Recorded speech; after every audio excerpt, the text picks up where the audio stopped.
All right, get ready to get hungry, everyone, because today we're going all in on Venezuelan food. I know, you've been asking about this one, and for good reason. You are absolutely in for a treat. It's interesting what makes Venezuelan food so fascinating. It's not just delicious. Right. It's like this whole journey through their history and their culture. I love that. A journey through history told through food. And we are ready because we've got your stack of sources right here. Everything from historical accounts to like modern culinary trends. We've even got some visuals here that are going to make everyone so hungry. Oh, yeah. We're talking about a cuisine that's so vibrant and diverse. And Absolutely. honestly, I think it deserves way more global recognition. It's true. And I think one of the best places to really start to understand it is if we go back in time a little bit, before Europeans even showed up on the scene. Oh, So the indigenous people of Venezuela, their diet was really rooted in ingredients like corn and yuca. okay. And believe it or not, those are staples that still to this day are like the backbone of a lot of the dishes that we see, still enjoyed in Venezuela. Okay, so that's amazing. Those ingredients are like culinary time capsules. Yes. And speaking of time capsules, I'm looking at this image that you included of these like pre-Columbian ingredients. And Yeah. it's like these brightly colored corn varieties and like the yucca root. Mm. You can already just imagine how these ingredients would be used in so many different ways. Absolutely. And this is where things get really, really interesting. So think about it. You've got the arrival of the Spanish conquistadors. Okay. You've got African slaves who are brought over, Right. and they're each bringing their own culinary traditions with them. Yeah. And so over time, right, you have all of these influences that are intertwining with that indigenous base, and it creates this really incredible fusion that you then taste in these iconic dishes, like pabellón criollo. All right, let's break down this pabellón criollo because this is considered the national dish of Venezuela, right? It is. What makes it so special? Okay, imagine this. You've got tender stewed beef, Ooh. which, clear nod to Spanish cooking, Yeah. simmered alongside black beans, which staple brought over by Africans. And then you've got fluffy white rice, which again, Spanish influence. And to top it all off, these sweet plantains, these like caramelized plantains. Okay. So it's like a history lesson Yeah. on a plate. I'm already sold on this dish. This sounds amazing. But speaking of history lessons, let's talk about these hallacas Yes. that you mentioned. I'm looking at this image of them. They look so intricate. They are an experience. Really? They are. They're traditionally made around Christmas. Oh, okay. And the process itself is like, it's such a testament to Venezuelan culture.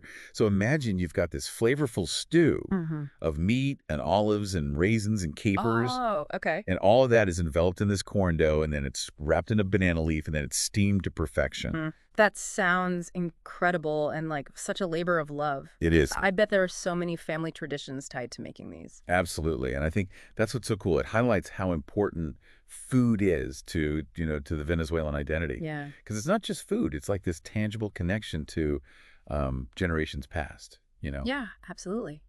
And speaking of important foods, we got to talk about arepas. Yes. Because they're everywhere in these sources. They are.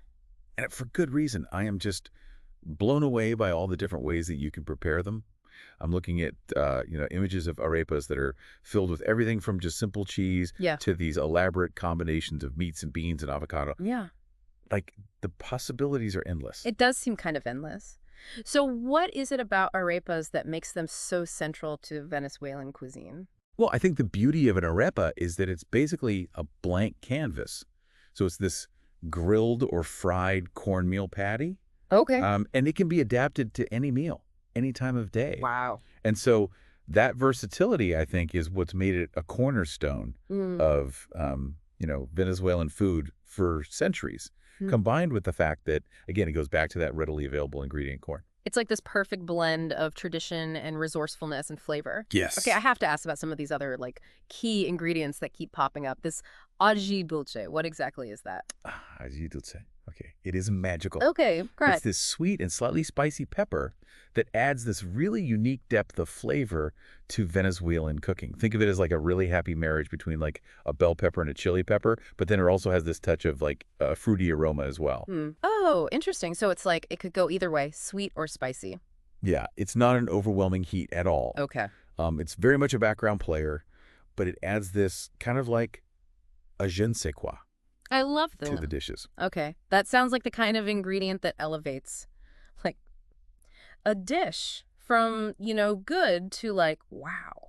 Now, I can't let you go without talking about Venezuelan cacao. Of course not. Because, I knew it was good, but like these sources are suggesting it's some of the best in the world. Oh, absolutely. I mean, from pre-Columbian times, Venezuelan cacao was very highly prized. And what's so fascinating about it is that different regions of Venezuela actually produce cacao that has very, very distinct flavor profiles. Interesting. And you actually included like an infographic about this. Yes, I did. But like, take chocolate cacao, for example. It's grown in this very particular region that has these unique microclimates and soil. Oh. And it's known for these very complex and nuanced flavors. So we're talking notes of nuts, fruits, and then it has this really beautiful, long and smooth finish. That's incredible. I'm already adding try Venezuelan chocolate to my to-do list. You should. But before we get like completely sidetracked by chocolate, Yeah. which, let's be honest, we could talk about all day. We could. Venezuelan cuisine is like having a moment on the global stage right now. It is. It's having a moment. It's about time. It's about time. Why do you think it's becoming more popular internationally? I think there are a few reasons. I think, for one, the Venezuelan diaspora has played a huge role in sharing their culinary traditions around the world. That makes sense. And I think dishes like arepas, we've talked about those. Right. And then tequeños, which are these irresistible fried cheese sticks. Oh my goodness. They've really become like gateways for people to experience that vibrancy of Venezuelan food. Yeah. But there's also this really exciting thing happening, which is there's this growing gourmet scene in Venezuela itself. A gourmet scene in Venezuela. So are we talking like fancy arepas? What's going on? Well, yeah. I mean, you could put it that way. There are definitely some very high-end arepa places popping up, Okay. but it's bigger than that. Venezuelan chefs are starting to really make waves internationally. Yeah. They're taking these traditional flavors, Yeah.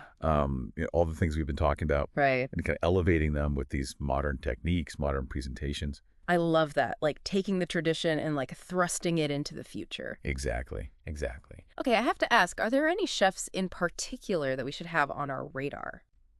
You've probably seen his name in the sources that you sent over. Yeah. But Smito Esteves. Okay. He's really become kind of an ambassador for Venezuelan cuisine. Okay. And, really showcasing its diversity and its sophistication on just this global scale. Yeah. It's like he's proving what we've been saying all along. Like Venezuelan food deserves a seat at the table with, all the other culinary heavyweights. Absolutely. It just makes you realize how much there is to learn about, like even a cuisine with such deep roots. Exactly. I think that's what's so cool about it, right? It's like you have this appreciation for the traditions, but you can also, embrace innovation. And I think, that's part of what makes exploring different cultures through food so rewarding. Right. It's like always evolving. Yeah. Okay, so for our listener who's now like craving a taste of Venezuela, Yeah. where do we even begin? Well, if I were starting my Venezuelan food journey, I would say those arepas Okay. have to be at the top of your list. Okay. They're relatively easy to make, and, like we were saying, the possibilities for the fillings are really just endless. So it's a fun way to kind of get creative with those core Venezuelan flavors. It's true. You can really like go wild with it. Yeah, It's settled then. Arepas are on the menu for next week. excellent choice. I have a feeling, though, this deep dive has sparked a culinary curiosity in our listener that's going to go beyond just arepas, as amazing as they are. I hope so. And I would also add, I'd encourage anyone listening, delve into like the different regional cuisines within Venezuela too. So like, remember how we were talking about, the cacao and how it has these distinct flavors based on where it's grown? Right? Well, that regional variation, that extends to all sorts of dishes. That's a great point. You've got like the coastal areas that are known for their seafood. You've got the Andes region with like their hearty stews. Exactly. Exactly. So there's a whole world of Venezuelan flavor just waiting to be discovered. I love that. I love that imagery. So, okay, this deep dive, it was really just the appetizer. I like it. Now it's your turn to go out and explore the main course. Until next time, happy eating. Enjoy. It's really amazing, though, when you think about it, right? Like each region of Venezuela having like its own culinary personality. Yeah, it's true. That's so cool. Yeah, and we were talking about the different regions, for example, like the coastal regions, Right. so obviously given their geography, right?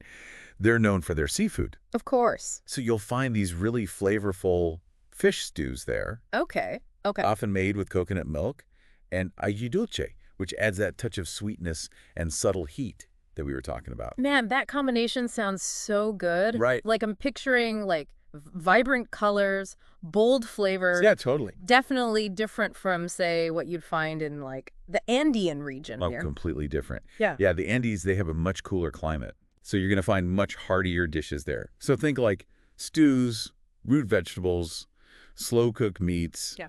You know, real comfort food. Mm-hmm. The kind of food that's designed to, like, warm you up from the inside out. Yes. See, this is why I love food, man. It's like taking your taste buds on a culinary adventure. It really is. You know, we've talked about like the history and the key ingredients and the modern chefs and all this stuff. I covered a lot of ground. But I think there's something really special about how like Venezuelan cuisine really reflects like the country's spirit, you know? Absolutely. Yeah, I mean, I think it's a cuisine that's really built on resourcefulness, Right. embracing diverse influences, and ultimately, you know, it's about sharing a love of good food Yes. with others, right? It's about family and tradition. 100%. Those moments of joy that happen around a table filled with like delicious food. Exactly. It's more than just a meal. It's a celebration of culture, a celebration of community. I love that. I love that. Okay, so for our listener who's out there, hopefully feeling very inspired to like experience Venezuelan cuisine firsthand now, Yes. any final words of wisdom before we wrap up this deep dive? You know, I would just say, don't be afraid to like dive in and explore. Try those arepas. Seek out like a local Venezuelan restaurant near you. Yes. Maybe even try your hand at, you know, recreating one of these regional specialties at home. Have some fun with it. I love it. Be adventurous, right? Yes. Take a chance. Well, there you have it. This deep dive, it was just the beginning. Yeah. It was just to get your appetites going. To spark. The spark, Yeah. the inspiration. Exactly. To go out there and continue this delicious culinary adventure. Yes. So until next time, everyone, happy eating.